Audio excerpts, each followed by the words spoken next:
Hello everybody and welcome back to my channel. So for today's video, I have decided that this year I want to get back into basically doing a monthly wrap-up of all of the books that I've read in the previous month.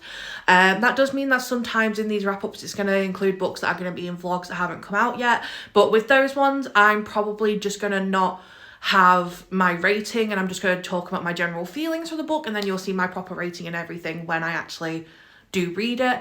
But yeah, no, I just really enjoy doing these kind of videos, and I stopped doing them because I was like stressing myself out. But honestly, I don't think you guys are going to care, and if you do, please let me know in the comments. But I enjoy doing monthly wrap-up videos and I enjoy watching them, so I thought I would do it again.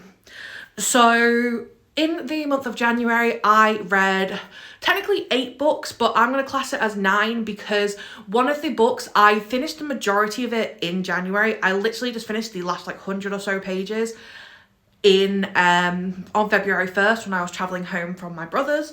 So I've decided that I'm just going to class it as a January book, and I read 9 books in January. So in January, I technically finished 9 books, and I also, I read 9 books in January, and I also DNF'd 3 books. So let's go through every book that I read in the month of January. So to start off the month, I read On Wings of Blood by Briar Bullen. I gave this a 4-star, and I actually read this book in my Spotify Wraps picks how long I read for a week, and I genuinely absolutely adored this book. It was so good. I gave it a 4-star. It was such a good read. My full review of this book is in my Spotify Wrap video, which you'll be able to click on and watch if you want to, because I'll put the little like link thing up here, the card thing that comes up on the screen. But yeah, no, I genuinely really loved On Wings of Blood. It was such a good book. The main male character of this book, he was so Draco Malfoy coded, and anyone who knows me knows I am such a big Draco Malfoy fan. I absolutely love Draco Malfoy. I love the Harry Potter universe. Not J.K. Rowling, I kind of prefer the fan-made Harry Potter universe. But honestly, On Wings of Blood was so good. It was so fun. It perfectly set up the series. I'm really looking forward to reading book 2 in the series. I'm hoping to be able to pick up book 2 pretty soon, just because I think it's going to be really fun to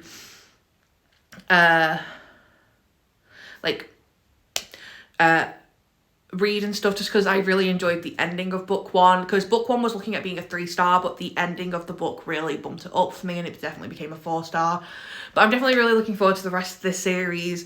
I have the audiobook for book 2. I sadly don't own On Wings of Blood, but I do plan on buying it, and so I can have it on my shelves. And then I know book 3 comes out later this year, so I'm really hoping that I do enjoy book 2. So the second book that I read in January was Common Goal by Rachel Reed. This was a book that I was reading for the vlog that came out on my channel pretty recently, which was me reading the entire Game Changers series.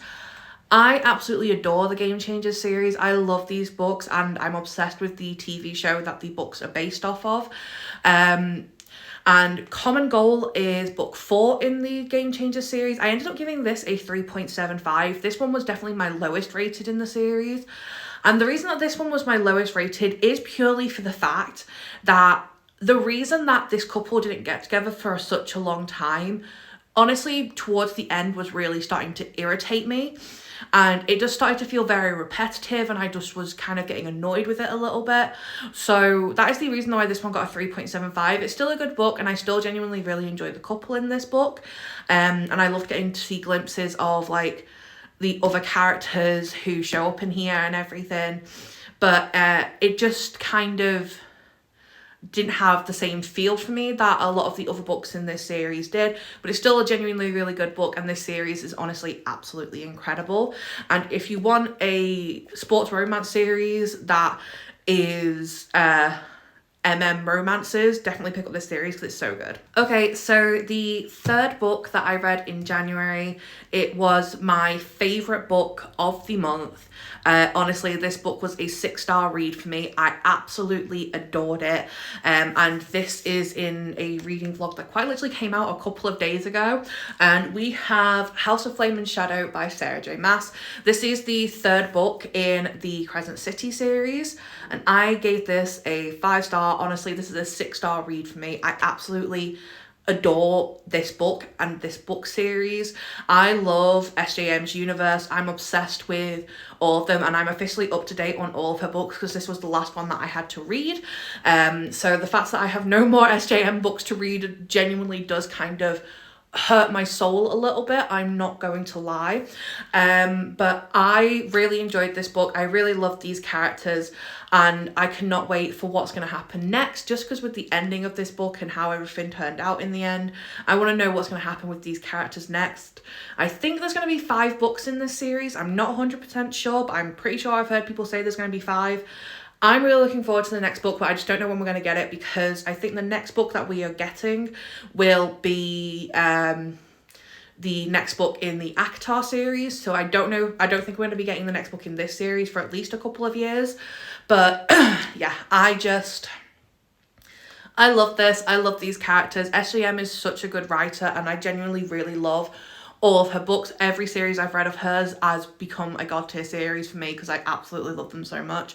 And this one just was a perfect read. This book is really big. I read it in like 3 days. Okay, up next on this list is another one that was in that same video. We have Den of Vipers by K.A. Knight. This one, I gave 5 stars as well. This one was genuinely so good. It was so fun to read. It's obviously a dark romance, so if you do want to read this book, check your trigger warnings before you pick it up, because it is very dark. But it's so good. It's such a fun read. These characters, they are all psychotic, but I love them with my entire heart and soul. Like Diesel, for example. If why so psycho, why so baby boy? That is my question. If why so psycho, why so baby boy? Because genuinely, I would protect that man with everything I have. Look, I know I have issues, okay? But no, this book was genuinely so good. It's so fun. It's such a enjoyable read.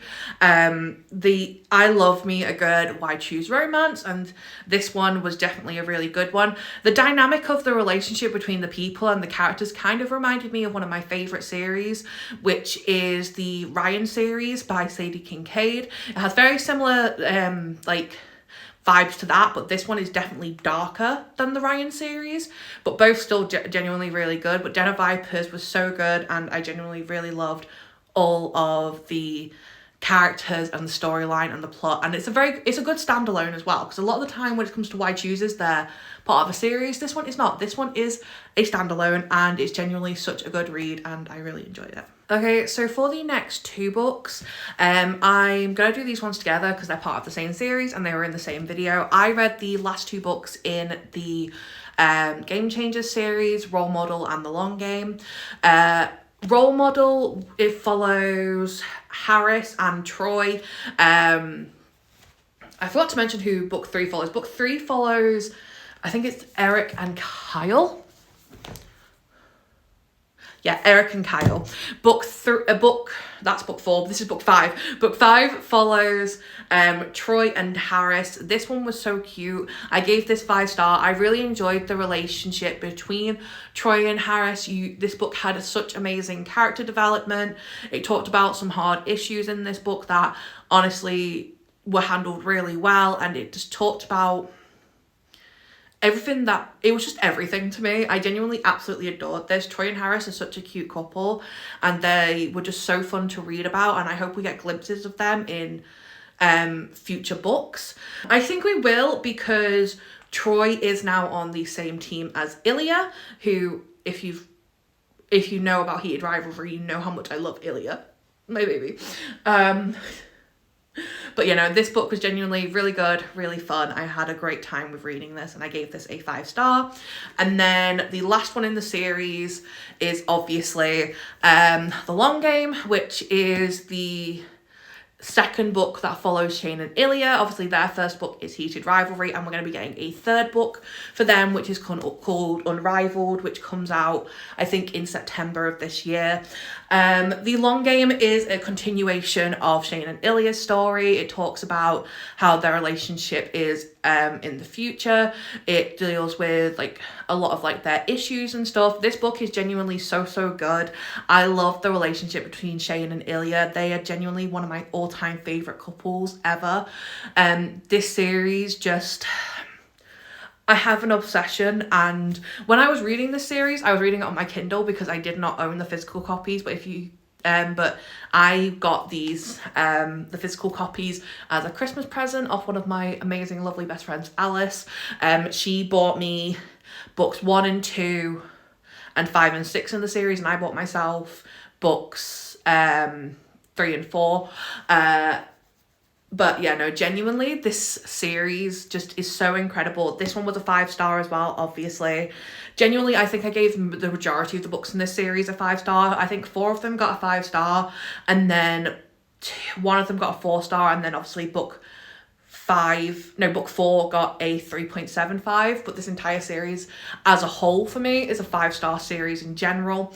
But it's absolutely incredible, and I really loved seeing more of Ilya and Shane, and I'm really looking forward to the next book in the series, which comes out obviously in September, and you best believe I will be getting that book as soon as it comes out and reading it straight away. Okay, so the next book on this list that I read, I had a very good reading month this month, I'm not gonna lie. I had a lot of 5 stars this month, and this next one is no exception. Next, I read Gloves Off by Stephanie Archer. This is the 4th book in the Vancouver Storm series. I genuinely really enjoyed this book. I loved the relationship between Georgia and Alexei. I thought they were so funny. I thought the way they challenged each other was so good. Their banter, the way that they acted around each other, the way that Georgia put Alexei in his place a lot of the time. I genuinely just thought that they were so good. They were such a fun couple.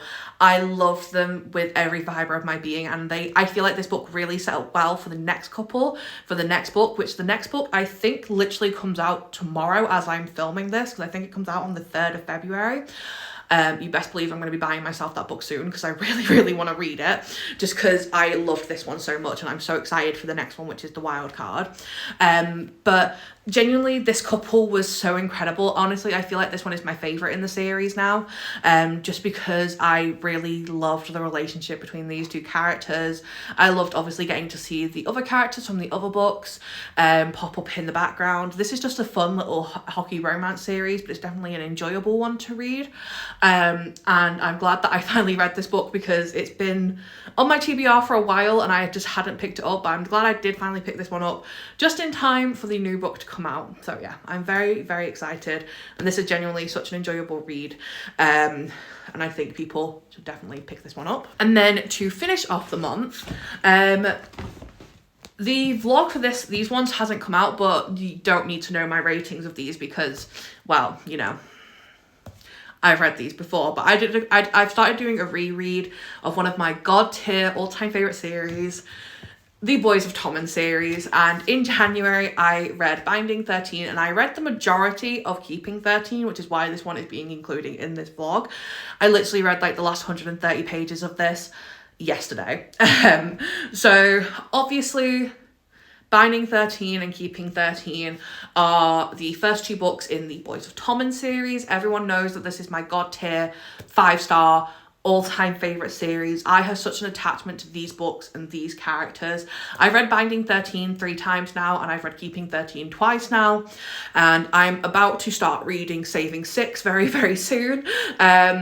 This series just means so much to me. It's such a beautiful series. It's so well written. I love all of these characters with every fibre of my being, and genuinely just getting to be back in this world with these characters was such a good experience. Like, it's hard to describe it, because like I obviously get joy from reading about these characters and reading like the love between these characters and the story between them. But obviously this is a very hard series to read. And I never know how to talk about series that have very sad moments, because this series definitely has a lot of sad moments in it. But it's the soft, happy moments that bring me joy. And when the characters feel pain, I also feel pain. But no, this series is honestly absolutely incredible. It's definitely one to check your trigger warnings for, because this series is very heavy. It's quite dark. It has a lot of triggering topics in it, which I am, with the vlog that I'm doing, because I'm doing a full spoiler reread vlog of me rereading this series. I will be putting a list of trigger warnings at the start of that video for people to know before they go and watch it, because there's obviously some dark topics in here, but genuinely, I adore this series so freaking much, and I just wanted to be back in this universe because I kept getting Boys of Tom and TikToks, and I needed to read this again. Okay, so I actually said at the start of the video I DNF'd 3 books, but it turns out I actually DNF'd 4 books. But one of the books I DNF'd, I literally DNF'd on January 1st, which is why I did not remember that I DNF'd it. Well, I know I DNF'd it, but I thought I DNF'd it last year. So for the 4 books that I DNF'd this month, first up we have Blocked Shot by Rachel Anthony. This one I got 26% of the way through the book, and the reason I DNF'd this one is just I genuinely was not vibing with the writing style of this book and the couple in it. It was a very short little novella, so you have to obviously expect it to be fast paced, but the storyline and the relationship between the two main characters of this book was just so unrealistic that it was genuinely kind of painful. And I just genuinely wasn't having a good time, and I was like, I'm not putting myself in a reading slump for this, so it was a DNF. But like, any books that I didn't like that I DNF, this is nothing against the authors, this is just my personal opinion, because reading is subjective. Next up, we had a non-fiction, which I don't even know why I tried to read a non-fiction. Actually, I do know why I tried to read a non-fiction. I was trying to do 75 booked over on my TikTok, and I think I also posted the videos here on my YouTube and my shorts. And I'm just realising, I realised during trying to do that, I am not a non-fiction girly. I cannot stomach reading non-fiction books because I get so bored and it makes me not want to read. And that is exactly why I DNF'd How to Be Your Own Therapist by Owen O'Kane at 45%, because genuinely trying to read a non-fiction book was making me not want to read at all. And that is not something I want, because I want to be able to read so I can film reading vlogs for you guys. And also because, well, reading is my main hobby and it's what I enjoy doing the most. So yeah, I DNF'd How to Be Your Own Therapist by Owen O'Kane on the 16th of January. And then next was The Serpents on the Wings of Night by Carissa Broadbent. I DNF'd this on the 23rd of January, and I DNF'd this at 37% of the way through the book. This one isn't a definite DNF, this one is a soft DNF for now, because I feel like I have the potential to enjoy this book, but at the time that I was reading it, I just really wasn't. When I was reading it, I was just bored, I wasn't really getting into the story, and I think I was just very distracted, so I felt like I was reading the same scene over and over again, and I wasn't really understanding what was going on. So I feel like with The Serpents on the Wings of Night, this is one that I'm going to have to go back to at a different time. So like I said, this one was a soft DNF for now, but I'm definitely going to try and go back to this one at a different time. And then the last one that I DNF'd was Yes Miss by Alexandra Ravensbrook. I got to 38% of the way through this book. This was an arc that I'd been given, and I'm not gonna lie, as I was reading this, I kind of lost interest in the book the further I got into it, and I just wasn't vibing with the characters or the storyline or the couple. So I just really wasn't enjoying it, and I was like, if I carry on reading this, there's no way this book is going to get anything higher than like a 2-star from me, maybe even less. So, you know, I was just like, I'm not going to continue reading this. So I did DNF that arc, just because I wasn't enjoying it at all. And I DNF'd that on the 27th of January, and yeah, I wasn't vibing with the book at all. It just wasn't really for me, and I didn't want to just give it a low review when I knew I wasn't enjoying it. So yeah, that one got DNF'd, and that one is never being picked up again. So out of all of those ones, only one of them has the potential for me to read, which is The Serpents and the Wings of Night, but the rest of them are ones that I am never picking up again. But yeah, no, that is every single book that I read in January of this year. I had some very good reads this month. I had, how many 5 stars did I have? 1, 2, 3, 4, 5, 6 5 stars out of the technically 9 books that I read this month. And you know what? I think that is pretty good. Although 2 of them technically don't count because they were rereads, so I didn't re-rate them because, you know, these books will forever be 5-star reads to me. Boys of Tommen would forever be 5 stars for me, so like that's why that one got a gets automatic 5 stars. But you know, genuinely, I had such a good reading month, and I'm really looking forward to all the books that I'm going to be reading in February, because it's just gone January. I'm looking forward to all the books that I'm reading in February. I'm currently at the moment about to start reading Saving Six, which is the 3rd book in the Boys of Tommen series. And then I have a lot of fun videos planned out, which I'm really excited to read all of them. So all the books I'm going to be reading them. But yeah, that is it for today's video. I hope you guys enjoyed. Please like, comment and subscribe, and hit the notification bell below so you know when I upload. I upload every Wednesday at 5 p.m. with a video like this, and every Saturday at 4 p.m. with a reading vlog. But that is it for today. I will catch you guys next time.